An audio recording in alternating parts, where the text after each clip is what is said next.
So you guys know who Dinesh D'Souza is. He's a pretty shitty dude altogether. He says that the left calls everyone Nazis, but then makes an entire book saying that the left's foundation is of Nazis.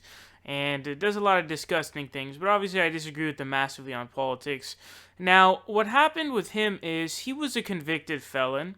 He was convicted on charges of campaign finance laws. He had done some shady shit with campaign finance laws. I think he overdonated to this failed senator.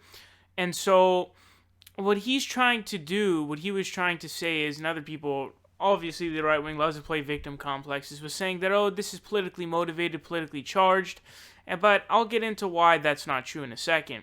So what happened today is he got pardoned by Donald Trump, which is a very weird pardon, right? Because it's like, number one, he broke the law. Number two, he pleaded guilty himself. He admitted wrongdoing and he apologized for it himself. So we know he committed a crime, and there's no reason to do it other than partisanship. And I'm gonna also get into why he was actually pardoned, who pushed for it, and how it ended up happening.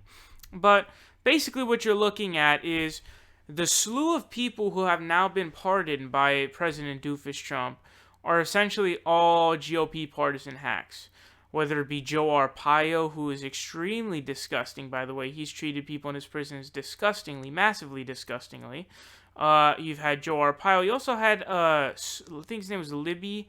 I want to say Scooter was. He was someone also, I think, who was part of the Bush administration, who was doing some shady shit, and then he pardoned him as well. The only person that was a legitimate pardon from Trump is the boxer, because that was BS charge of basically, they passed this really weird fucking law, basically saying that, smuggling white women is wrong, but really they just charged him because he just had a white girlfriend. So it's insane. But basically what I'm trying to get at here is the pardons that Donald Trump is doing is complete bullshit, and it's really started to bring into question why, if pardons are legitimate and people are starting to question it, because it's clearly become massively partisan now, massively partisan. And so how did Dinesh D'Souza, how did he end up getting pardoned? So somebody who's been a defender of his for a while now is Senator Ted Cruz.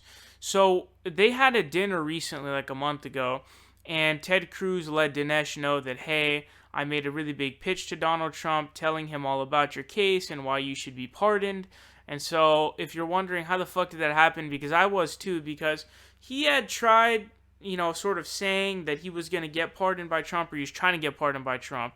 But I didn't really think it was all going to pan out. It didn't seem like something that was going to pan out. But it ended up panning out because of Ted Cruz. So another reason to get Ted Cruz out of office. But again, there's no reason to pardon this guy.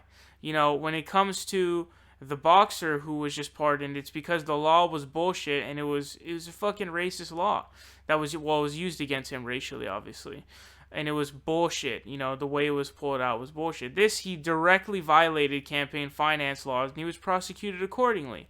Now, what is the main charge coming from the Dinesh D'Souza camp as well as himself? They're saying it's politically charged. But here's the truth of the matter. Preet Bharara, he's someone who goes after corruption. And so here's a fun fact about him. Andrew Cuomo is the current governor of New York. He's a Democrat. Preet Bharara has constantly said about how he was trying to go after him, and he still calls him out to this day. I've seen tweets of him calling Cuomo out today, even today. But Cuomo, basically, he was on like a panel, I guess, that was supposed to investigate Cuomo. But then Cuomo himself shut down the panel that was supposed to investigate him. So he was going to investigate him, but he got fucking shut down in that investigation. And so he's someone who's not a partisan, person at all. He goes after corruption wherever he sees it. So this kind of flawed logic is a bunch of BS as well. People saying, oh, why aren't they going after Rosie O'Donnell? He doesn't have a job anymore. He's no longer in, actually, I don't know if he has any other job, what the fuck he does. But he's no longer, a lawyer. So, this is an embarrassing move. It makes no sense, and it's just completely faulty logic. And it's an embarrassing mark on the Trump administration because it just makes no sense.